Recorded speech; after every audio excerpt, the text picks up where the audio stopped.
Ed eccoci qua dopo lungo tempo, ragazzi. È passato più di un mese da quando la vedete là sopra la medaglia, è lì bella, stampata in fronte, questa, da quando abbiamo vinto la Epic Legend, la medaglia Epic Legend, tanto ambita. Io non l'ho più visto, ci siamo sentiti, però ho fatto 8 giorni a guardarmi il culo di Pier davanti, proprio sono andato in esubero, non ce la facevo più. Quando dovete affrontare una gara a coppie lunga come la Cape Epic, la Swiss Epic, la Horizons, insomma, questo genere di gare, testatevi bene come coppia prima di partire. Magari iscrivetevi a una gara che avete vicino a casa, individuale anche, però corretela come coppia e vedete come arrivate al traguardo, perché a volte nel contesto di una gara nascono delle discussioni o così, delle cose da chiarire che nelle uscite normali che si fanno tra amici, insomma, nei weekend o negli altri giorni, non compaiono questo tipo di discussioni, no? Quindi chiarite bene le cose, fate magari appunto una gara e corretela come coppia e vedete come va, così almeno se c'è qualcosa da chiarire lo chiarite subito e non magari in Sudafrica quando poi, insomma, lì magari è un po' troppo tardi per chiarire le cose. Sono andato in esubero, non ce la facevo più.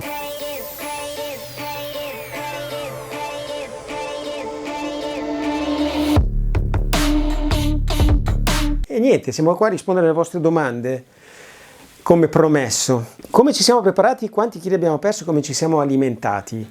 Ho perso 2,5 kg in 8 giorni e non li ho ancora recuperati. Sto mangiando tantissima cacca, ma non riesco a mettere su peso. Non capisco perché. Gelati, patatine, birra, vino, tutto. Sto recuperando tutto l'impossibile, però non aumento. Vabbè che mi muovo, Come ci siamo preparati? Beh, abbiamo fatto tanti video prima della gara. Se andate nel canale potete vedere tutta la preparazione, prevalentemente sui rulli perché erano mesi invernali, c'era neve fuori e non potevo percorrere i miei bellissimi trail. Quindi mi sono spaccato le reni sui rulli. Sono andato in overtraining l'ultimo mese, mi sono allenato troppo. Ho iniziato la preparazione subito, appena abbiamo deciso di andare alla Cape. Quindi era ottobre, novembre, lì ho iniziato a spingere come un forsennato, perché sapevo che sarebbero arrivati i mesi freddi. E poi durante i mesi invernali facevo circa 12 ore di bicicletta alla settimana, non facevo esercizi di forza alle gambe, allenavo tutte le zone, dalla Z2, 3, 4, 5, seguivo un allenamento su Zwift specifico, che mi faceva andare lui in base alle giornate alle zone predefinite dall'allenamento, quindi ha reso molto quell'allenamento distribuito su 5 giornate. Poi nei weekend cercavo di fare un lungo sempre su Zwift che dura, lo facevo in 3 ore e mezza, 4, da tirarsi un colpo in testa. E l'alimentazione, ho cercato di non bere alcol 4 settimane prima della gara. Poi per il resto mangio piuttosto bene, è difficile che mi appesantisca molto con abbuffate, soprattutto la sera. E quindi niente, l'unica cosa che mi dispiaceva è non bermi la birretta, però avevo sentito che l'alcol ti fa perdere il 15% delle performance, i giorni precedenti della gara anche una semplice birra. Tutto il junk food l'ho eliminato, mangiavo sano, tanta frutta, verdura, pollo, riso, patate, cercavo proprio di curare tutto al dettaglio perché la paura di non chiudere la gara era tanta. Carissimi amici di Mountain Biking Tune, ben ritrovati anche da parte mia, siete stati veramente tantissimi a commentare i nostri video, quindi adesso cercherò anch'io di rispondere un po' alle vostre domande. Partiamo con la preparazione. Io ho iniziato circa a metà settembre facendo delle lunghe uscite su strada, 4-6 ore, 1500-2000 metri di dislivello nei weekend, quindi sia sabato e domenica quando il meteo lo consentiva. In settimana poi aggiungevo un'ora e mezza di rulling in totale e quindi ho proseguito questo programma da metà settembre fino a fine novembre. A dicembre ho iniziato praticamente ad allenarmi solo con i rulli, con un programma su Zwift che si chiama Build Me Up, che è classificato come livello intermedio, ma devo dire che per me era parecchio intenso. E sono arrivato con questo programma praticamente fino a fine febbraio. Da lì poi mancavano solo 2 settimane, quindi ho ripreso la bici da strada e la mountain bike per, diciamo, controllare che fosse tutto a posto, e a quel punto era ora di fare la gara. Ho sempre tenuto sott'occhio la potenza, mi sono allenato praticamente guardando esclusivamente quel valore. e devo dire che ho avuto un grandissimo miglioramento rispetto agli allenamenti che facevo in passato quando non avevo il power meter. Usare il misuratore di potenza sicuramente mi ha permesso di ottimizzare gli allenamenti e ovviamente anche i programmi su Swift e sui rulli, usando il misuratore di potenza, devo dire, sono molto ma molto efficaci. Per quanto riguarda l'alimentazione, devo dire che io praticamente non ho fatto nessun cambiamento rispetto a quel che mangio già normalmente, perché già la mia è un'alimentazione abbastanza bilanciata con cui mi trovo bene e quindi ho continuato il più possibile così anche una volta arrivato in Sudafrica. Durante gli allenamenti e durante la gara invece cerco di mangiare 50 grammi di carboidrati ogni ora, tra barrette, gel, caramelle gommose e anche le maltodestrine ovviamente ci sono nella borraccia. Questo ha funzionato bene durante gli allenamenti e anche sui rulli. Purtroppo una volta arrivato là e all'inizio della seconda tappa ci sono stati i grossi problemi che avete visto nei video e quindi da lì è stata proprio solo una gara di sopravvivenza per cercare di arrivare in fondo. Veramente arrivavo certe volte senza carburante perché facevo le tappe con 2-3 gel e una banana, quindi potete immaginare, quelli magari erano 50 grammi in 8 ore, ecco, magari non 50 ma 70-80 in 8 ore, quindi potete ben immaginare che cosa voglio dire. Come abbiamo impostato la gara in base alla BPM, VO2 max, soglie e balle varie? Allora, tutti questi parametri li ho curati tantissimo nei mesi della preparazione, in allenamento.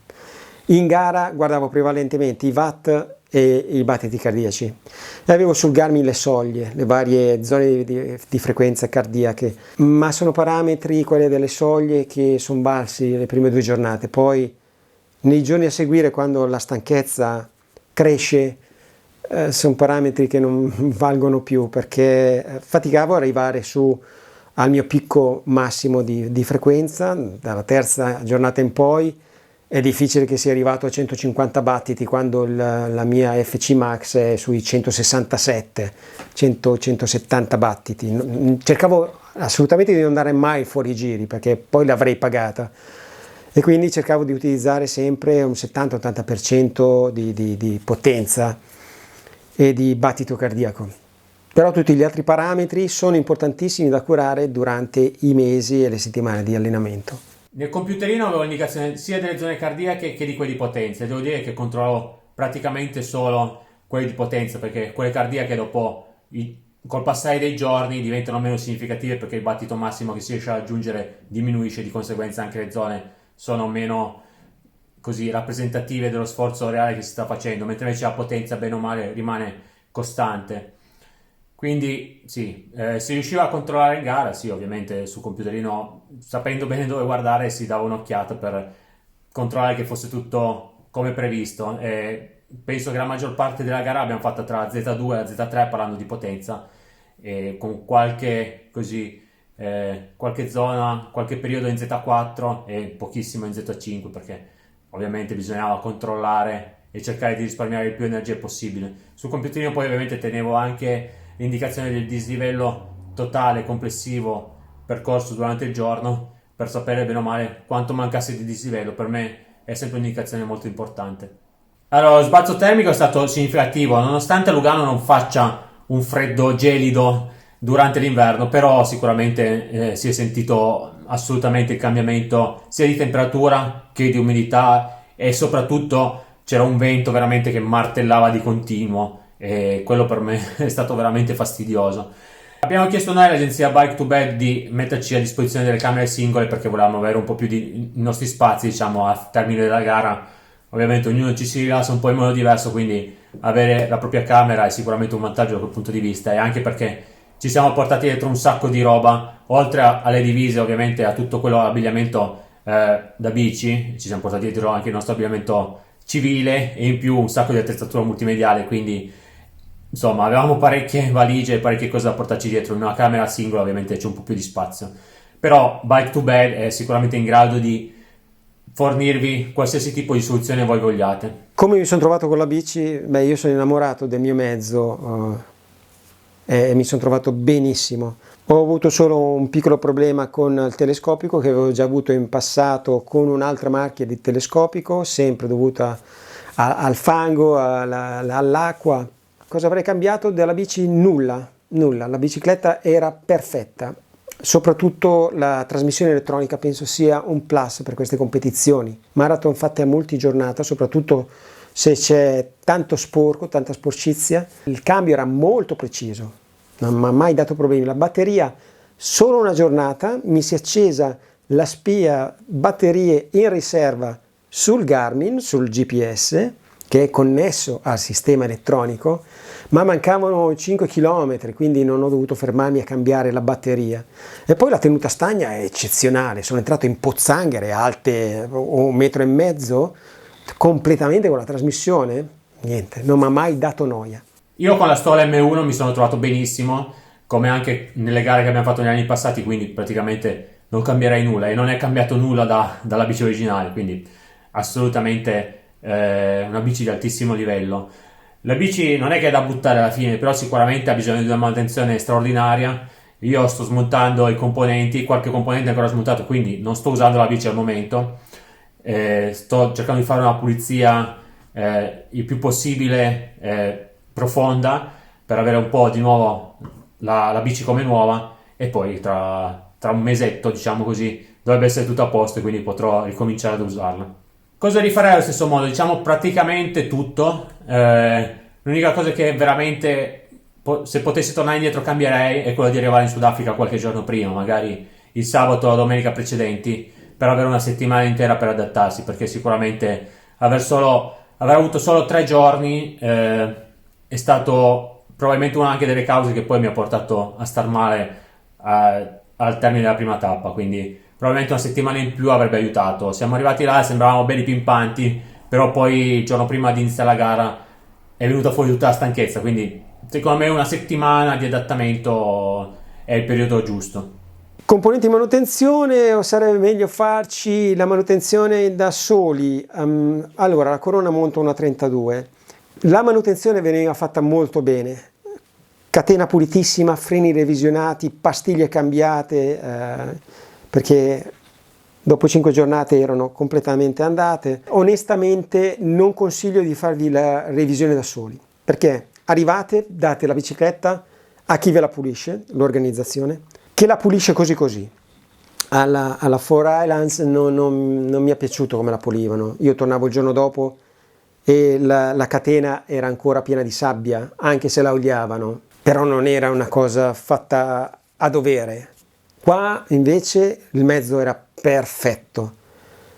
Ci sono state delle situazioni però, come la trasmissione di Pierre o il mio telescopico, che è difficile, ragazzi, che ve le sistemino dalla sera al mattino, non sono lì a lavorare per voi, hanno una marea di biciclette da mantenere, quindi offrono veramente la manutenzione base. Poi se hai un problema serio, lì è difficile che te lo risolvano, ci provano, ma a volte si fallisce. Poi tornando molto alla domanda, meglio fare voi la manutenzione da soli, come dicevo, se vi danno una catena che è tutta sporca, poi andate a cercare l'acqua, buttateci sull'acqua voi e pulitela, quanto tempo vi va via? No, difficile, dovreste portare tutti gli attrezzi di manutenzione con voi, no, non la vedo semplice come cosa, onestamente. E poi manca il tempo, ragazzi, il tempo vola, arrivate tardo pomeriggio, mangiate, è già sera. Anch'io avevo una Corona 32 denti e devo dire che è giusta per le mie possibilità, quindi sicuramente non metterei una 34 o anche di più per quei tratti in pianura in cui magari sì, potrebbe anche servire, però poi in salita lo sforzo sarebbe decisamente fuori luogo per me. Come avete visto nei video, anche alla Cape Epic che le bici e in generale tutti i componenti meccanici vengono portati al limite e qualche volta anche oltre, quindi sì, ovviamente si sono rovinati qualcosina, però direi nulla di irreparabile, qualche pezzo da sostituire, però poi niente, siamo pronti per la prossima avventura. Fare la manutenzione ordinaria da soli direi che almeno per noi non è fattibile, magari per chi ci mette 2 o 3 ore in meno per fare la tappa sì, ha un po' più di tempo a disposizione, riesce anche a fare manutenzione, però diciamo che affidarci a dei meccanici che hanno comunque tutte le attrezzature a disposizione e tutto quel che serve e sanno esattamente dove guardare, perché poi nel nostro caso c'era un meccanico che seguiva solo specificamente le nostre bici, quindi non è che da un giorno all'altro le le bici passano da un meccanico all'altro, il meccanico la prende dal primo all'ultimo giorno e quindi bene o male sa come lavorare su quella bici. Parliamo un attimino del mio misuratore di potenza in peak, è un misuratore di potenza montato sulla pedivela sinistra come avete visto nel video che ho fatto qualche tempo fa. Devo dire che mi sono trovato benissimo, i valori sono precisi, assolutamente è un power meter che funziona benissimo, non mi ha dato nessun problema anche dentro le pozzanghere, niente, ha continuato a funzionare come un carro armato. La protezione che ho applicato sulla forcella dove c'è lo sblocco per evitare che entrassero acqua e sabbia, devo dire che ha funzionato benissimo. Lo sblocco ha continuato a funzionare senza nessun problema per tutta la gara, quindi sicuramente è una cosa così artigianale che però ha funzionato bene. Prossima domanda: accessori, supporto GoPro, barrette, crema camoscio, batteria di telecamera in corsa se avete cambiato le mappe sul Garmin. Allora, le mappe non le danno prima della gara, quindi non si possono precaricare sul Garmin. Le barrette che ho utilizzato sono queste, oltre al Chimpanzé, che non creano gas, molto consigliate. Tra l'altro tutti i link degli accessori li trovate nel MTBT Shop. Poi per quanto riguarda l'attacco GoPro, è questo, proprio originale GoPro, c'è un bottone, lo si attacca al manubrio, così, c'è un bottone, si schiaccia e poi potete girarlo per inquadrature laterali e via dicendo. La fascetta, questa l'hanno donata prima della gara, Banzai, da samurai. Non ho utilizzato le altre fascette tradizionali, ho sempre utilizzato questa. Certo che se sudate tanto le gocce vi cadono lo stesso, però era meno ingombrante delle fascette classiche, quindi ho sempre utilizzato questo e continuerò a utilizzarlo perché mi piace. Come dicevo, trovate tutti i link su MTBT Shop. Che altro? Le batterie non le abbiamo mai cambiate perché ormai abbiamo imparato a amministrarci bene durante la gara, non continuiamo a accenderle, ma le accendiamo solo nei momenti più belli che riteniamo più opportuni da registrare. Quindi più delle volte arriviamo a destinazione, arriviamo alla fine che abbiamo ancora addirittura batteria. Nel caso dovesse capitare, comunque ho delle batterie con me di riserva da cambiare durante i rifornimenti. Anche la crema di camoscio, anche lì avevo fatto un video dove mi ravanavo bene i gioielli. Troverete il link anche quello su MTBT Shop. Per i meccanici, prima di partire, quindi un paio di settimane prima, abbiamo compilato un formulario in cui abbiamo indicato tutti i nostri componenti tecnici e le specifiche della bici, le varie misure che volevamo e anche la pressione degli pneumatici. Quindi loro controllavano ogni giorno che fosse tutto a posto, noi praticamente da quel punto di vista non abbiamo fatto nulla. Sulla carta la scelta giusta nelle situazioni di bagnato sarebbe quella di usare pastiglie metalliche o semimetalliche, tuttavia cambiare pastiglie così da un giorno all'altro non è una cosa immediata e bisogna fare un po' di esperienza per capire come si comportano in condizioni di bagnato. Noi abbiamo mantenuto le stesse pastiglie dall'inizio alla fine, ovviamente sono state cambiate dai meccanici e usavamo delle pastiglie organiche di Shimano. Gli pneumatici che montavamo erano dei Pirelli Scorpion XC H al posteriore, M all'anteriore da 2.4 pollici. Devo dire che si sono comportati in maniera egregia, non hanno mai dato il minimo segno di cedimento e ci hanno portati all'arrivo senza alcun problema. Non abbiamo cambiato gli pneumatici da una tappa all'altra, obiettivamente è una cosa molto complicata da fare per un amatore, anche se i professionisti lo fanno. Difatti nella tappa numero 6 abbiamo letto che i professionisti hanno cambiato gli pneumatici prima di partire. La pressione degli pneumatici era 1.3 bar all'anteriore e 1.4 al posteriore, che normalmente è un po' più alto di quello che uso, perché io di solito uso 1.15 e 1.25, però questo, una pressione leggermente maggiore ti permette di essere un po' più sicuro, diciamo, nei passaggi, sicuro nel senso di evitare problemi di forature, nei passaggi un po' più tecnici, e ovviamente bisogna essere un po' più cauti perché l'aderenza è un po' minore rispetto a quello che si è abituati, però diciamo che hanno funzionato bene senza alcun problema anche a 1.3 e 1.4. I copertoni sì, sono da 2.4 e rispetto ai 2.25 devo dire che mi trovo forse un po' meglio per quello che sono le mie capacità di guida. Non credo che un 2.25 ci avrebbe fatto andare più veloci in questo caso. Non abbiamo mai forato né tagliato i copertoni, per fortuna, almeno quello è stato una cosa che è andata benissimo. Anche se avete visto che sia i professionisti ma anche tanta gente a bordo strada non abbiamo visto ferma a riparare i copertoni, quindi è una cosa a cui bisogna prestare molta attenzione. La pressione, come ho detto, l'abbiamo decisa noi, l'abbiamo comunicata ai meccanici e poi loro ogni giorno controllavano che fosse quella prevista. L'abbigliamento ha funzionato benissimo, i capi Shimano sono spaziali, poi ho usato la mantellina antipioggia di Biotex quando stavo morendo dal freddo, che mi ha protetto un attimino anche quella in più, cioè era materiale che avevo già provato, che sapevo già come si comportava, quindi non c'è stata alcuna sorpresa e riporterei tutto quello che ho utilizzato. Le scarpe erano bagnate ma il giorno dopo erano asciutte, quindi anche le scarpe Shimano non rimangono impregnate di acqua, ma si asciugano molto rapidamente. Anche quella è stata una bella sorpresa. E le calze compressive le usate durante la fase invernale d'allenamento, lì faceva troppo caldo, quindi ho evitato. Devo dire che l'abbigliamento che avevo mi ha assolutamente protetto dal freddo senza alcun problema, quindi da quel punto di vista non ho avuto grossi problemi. Io preferisco essere un po' più coperto, infatti ogni tanto mi vedate con i gambali, anche quando gli altri praticamente non ce l'avevano, però questa è una tappa numero 6, è stato veramente un bel vantaggio perché sono partito con i gambali, con la giacca e non ho patito particolarmente il freddo, quando c'era gente veramente che la si vedeva che era intirizzita dal freddo e non riusciva ad andare avanti. Se tollero bene i gambali e comunque insomma non ho grossi problemi con loro ad indossarli anche quando piove, quello che non posso vedere sono i fantasmini, ecco.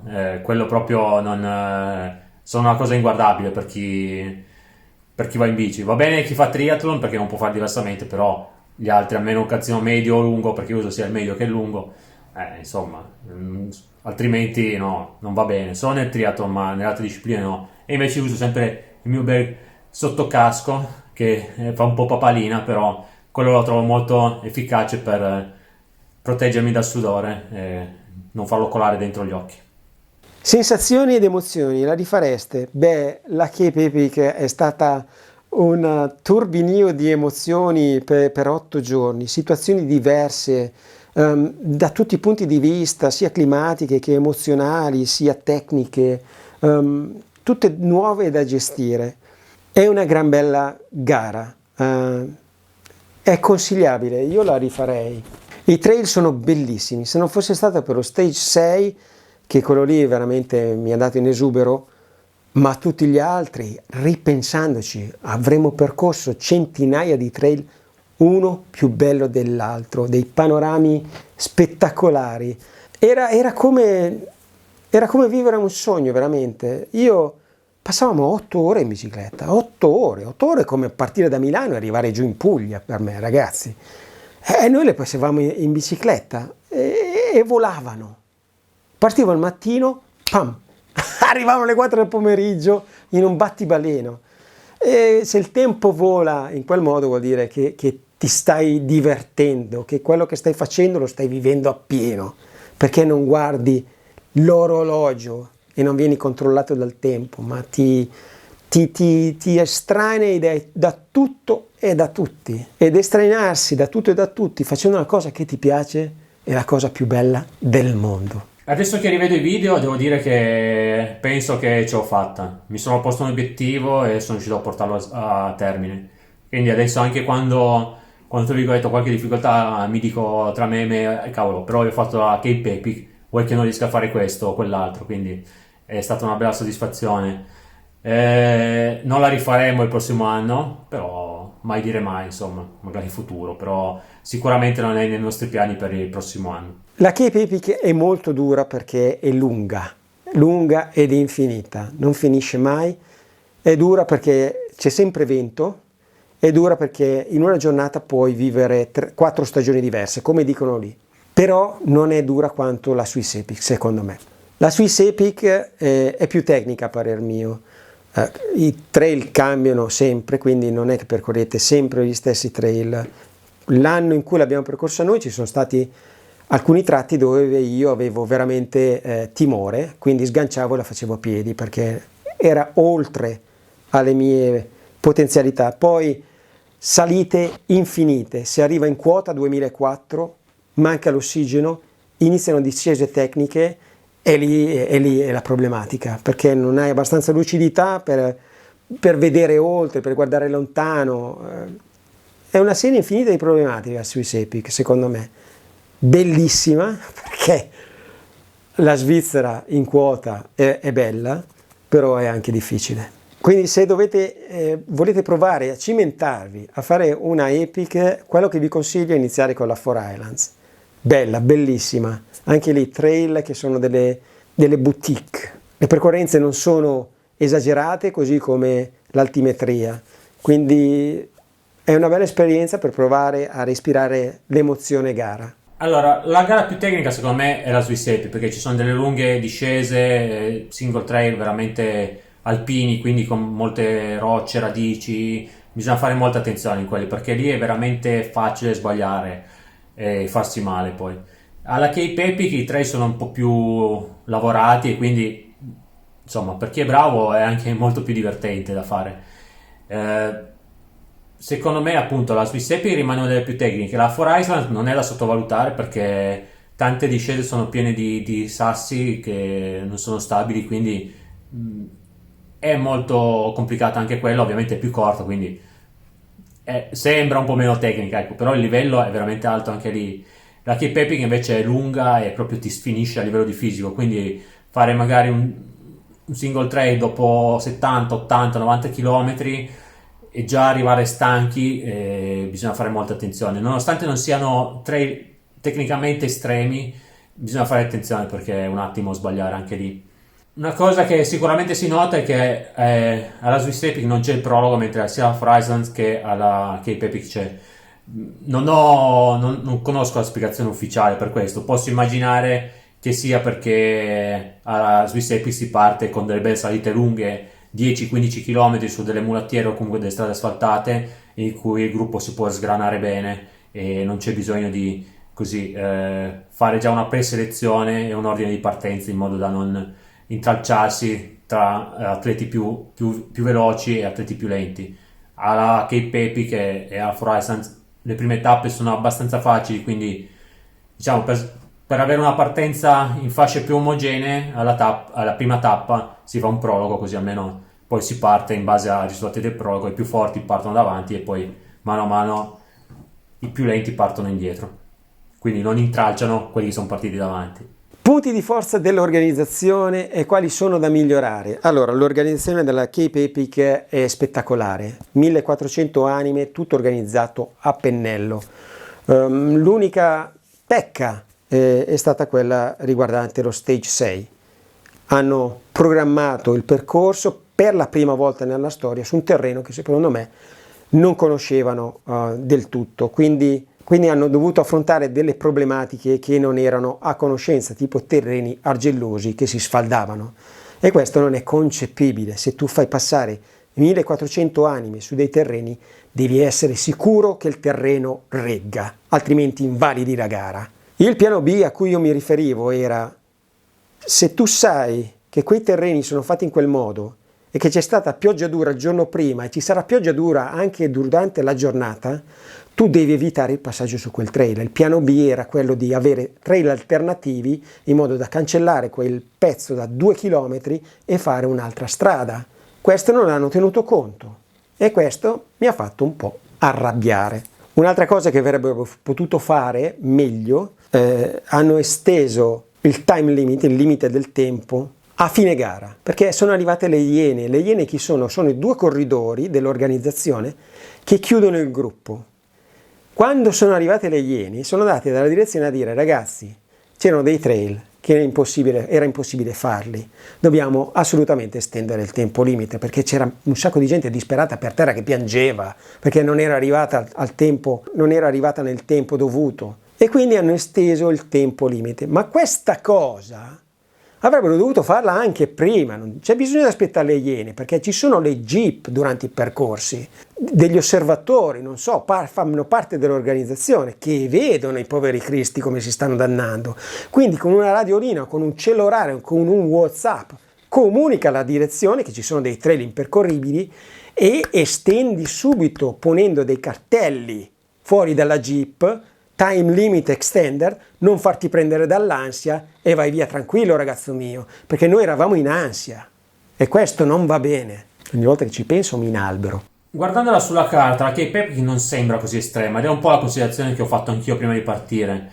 Però il fatto è che di asfalto se ne vede pochissimo, su 650 km ci saranno sì e no una trentina di chilometri in asfalto. E quindi, come dicevo, veramente il fisico viene posto a dura prova, anche se non sono dei trail estremi, no? Sicuramente anche stare sulle strade forestali in cui le macchine passano non sono le classiche strade forestali che vediamo noi qui in montagna, bene o male levigate, ma strade piene di sassi in cui si è obbligati sempre a spostare il peso, no? Qui non si sta mai fermi sulla sella. Poi ci sono questi belli stradoni di terra rossa, rossa-arancione, che rendono proprio l'idea di Africa, e quelli invece sono abbastanza scorrevoli, però tirano su un sacco di polvere, quindi se si è in gruppo si mangia un sacco di polvere, e poi quando piove il terreno drena poco e quindi insomma non è facile assolutamente a livello tecnico. E poi soprattutto dopo un po' si cominciano ad avere magari problemi alla bici, quindi nelle ultime tappe diventa ancora più difficile la cosa. Per darvi un'idea, la salita del Gronlandberg, spero di averlo detto giusto, che è quella della tappa 5, la prima salita, è una salita di 24 km e a 750 metri di dislivello positivo, che appunto sulla carta non sembra una salita impossibile, perché poi c'è anche un tratto in pianura in mezzo in cui io mi sono cappottato. Però ci abbiamo messo 3 ore per farla, e quindi tecnicamente è veramente dura, perché lì appunto sei sempre sui sassi, non c'è mai un momento in cui sei, tra virgolette, tranquillo a spingere solo sui pedali, devi sempre guardare dove vai, e quindi diciamo, i numeri non sembrano estremi sulla carta, però tecnicamente mette veramente alla prova la Cape Epic. I tipi di trail, direi che sono trail abbastanza lavorati, quindi sì, qualche trail è un po' all mountain, però insomma sono tutti abbastanza scorrevoli. La bici da cross country va benissimo per fare questo tipo di gare. Non serve di più, ecco. Concludiamo parlando dei costi. Tutto quello che avete visto, quindi volo aereo, pernottamenti, spostamenti sia prima che dopo la gara e anche durante, partecipazione alla gara, è costato all'incirca 8.000 euro a testa. Noi abbiamo avuto qualche agevolazione come Media Team, però insomma per chi vuole partecipare con un'iscrizione regolare il costo all'incirca è quello. L'agenzia Bike to Bed ha preso cura di noi dal momento in cui siamo arrivati all'aeroporto di Cape Town fino al momento in cui siamo ripartiti. Ovviamente se vi mettete in contatto con loro, e vi consiglio di farlo, e anzi dite che avete visto i nostri video, così fanno anche un piccolo sconto. Loro sono in grado di fornirvi qualsiasi tipo di alloggiamento voi volete, quindi noi siamo stati in camera in albergo, però volendo si può anche stare in un appartamento privato, si può organizzare per i ristoranti, per le cene, insomma per i massaggi sì, no, per i meccanici sì, no, quindi veramente loro sono in grado di farvi un preventivo su misura, e quindi noi vi consigliamo veramente di affidarvi a loro, perché sono anche tutti esperti di fitness. Nel nostro caso Chanel è stata veramente molto utile e molto premurosa nei nostri confronti, perché è stata lei a indicarmi di andare in infermeria ad esempio all'inizio della tappa 2, cosa che altrimenti io probabilmente non avrei fatto, e veramente loro sanno bene come funziona tutta la gara e vi possono aiutare al 100%, quindi l'obiettivo è quello di finire la gara. Secondo me affidarvi a loro è veramente un grande aiuto. L'iscrizione, come dicevo, l'iscrizione costa $7.800 americani a coppia, quindi 3.900 a testa. Ci sono diverse possibilità per iscrizione. Le iscrizioni vanno sold out subito appena si aprono, quindi il giorno dopo il termine della gara si aprono le iscrizioni e quelle vanno sold out in pochi minuti. Una volta che il primo blocco di iscrizioni è andato sold out, c'è una lotteria a cui si paga per entrare, 7,50 € di biglietto all'incirca, e dopo un po', quando c'è l'estrazione, se si viene estratti si può decidere di partecipare alla Cape Epic dell'anno dopo. Ci sono anche altre vie, ad esempio alcune associazioni di beneficenza hanno delle wild card che vi possono dare a disposizione. In quel caso si paga di più dei $7.800, tutto il resto ovviamente va in beneficenza a questa associazione, e loro hanno dei posti riservati che possono dare a dei team che ovviamente pagano la loro iscrizione. c'è anche la possibilità per chi fa il volontario durante un anno, durante la gara, di partecipare a quella dell'anno dopo, ovviamente pagando iscrizione, non è una cosa gratuita. Quindi è vero che i costi per la Cape Epic non sono bassi assolutamente, però il nostro consiglio è quello, se volete fare questa esperienza, pensateci bene, mettete magari da parte un po' più di budget e affidatevi, come vi dicevo, a Bike to Bed, che vi può veramente aiutare a fare la differenza. Il mio consiglio anche personale, è una cosa che cambierei, è quella di arrivare un po' prima. Magari invece di stare in albergo si può stare tranquillamente in appartamento, ecco, non c'è nessun problema. Potete anche portarvi del cibo da casa, da pasta o del riso da casa e cucinarvelo lì, se non vi piace quello che trovate lì. Quindi il mio consiglio spassionato è quello di affidarvi a loro come agenzia e veramente farvi organizzare tutto il viaggio da quando arrivate a quando ripartite, perché sono stati veramente premurosi e precisi. Niente da dire nessun commento negativo assolutamente su quello che... Non credo ci sarà mai un video Stefano contro Pier di sfida, perché lui è veramente troppo più in forma di me, anche molto più bravo tecnicamente, quindi sarebbe poco divertente sia per me, sia per lui, sia per voi a guardarlo, quindi non credo proprio che lo vedrete prossimamente un video di questo genere. Però, visto che insomma alla fine da Cape Epic ho fatto un commento in cui non ero propriamente soddisfatto della mia prestazione, ho proposto a Stefano di partecipare all'Appenninica 2023. Quindi dal 4 al 9 settembre ci vedrete impegnati in una gara a tappe, anche questa molto dura, in Emilia, quindi un po' più vicino a casa. Vediamo di concludere un po' con un altro risultato positivo la stagione, anche spero di non avere più i problemi fisici che hanno contraddistinto la mia Cape Epic. Cosa fare in futuro? Allora, quel maledetto di Pier, subito dopo, una settimana dopo, mi ha mandato un messaggio dicendo: uè, che dici, facciamo questa, visto che abbiamo la gamba. Guardo, ho detto, ma che cacchio, eh? Sì, ho detto sì, subito. Chissà perché, l'irruenza. E quindi andremo a fare l'Appenninica, la prima mia gara in Italia. Se volete, ragazzi, potremmo incontrarvi lì, se c'è qualcuno, zona Emilia-Romagna, Toscana, per pedalare insieme. Potreste iscrivere anche voi e pedalarmi sulle orecchie di gomma che vi ritrovo, o magari a fine gara trovarci per una birra tutti insieme, non durante le tappe perché sarò distrutto, ma magari a fine competizione. E niente, quindi ufficializziamo la nostra partecipazione all'Appenninica. Con questo direi che da parte mia è tutto. Io ringrazio tutti voi per i commenti che ci avete lasciato, veramente sono stati di grande incoraggiamento, soprattutto per me durante i momenti più difficili, durante le tappe più difficili, pensare che insomma voi facciate il tifo per me da casa, per noi, non solo per me, insomma è stato veramente uno stimolo in più ad andare avanti ed arrivare alla fine. Adesso qui con me ci sono le 2 medaglie, sarà un ricordo che porterò per sempre nella mia vita, un'esperienza forse irripetibile, non si sa, ma per adesso rimarrà irripetibile. Quindi io vi ringrazio di tutto, veramente di tutto il vostro supporto. Continuate a seguirci, se non l'avete fatto iscrivetevi al canale, mi raccomando, perché per noi comunque è uno stimolo in più ad andare avanti. E se per caso ci sono domande a cui non abbiamo risposto, scrivetele nei commenti e cercheremo di rispondervi in forma scritta. Ciao, alla prossima! E con questo vi saluto, vi salutiamo, Pier vi ha già salutato, vi saluto anch'io, grazie ancora per tutti i complimenti e i commenti. Forse non ho ancora avuto tempo di rispondere, ma voglio prendermi il mio tempo e rispondervi in modo giusto. E quindi grazie ancora e ci vediamo alla prossima. Ciao!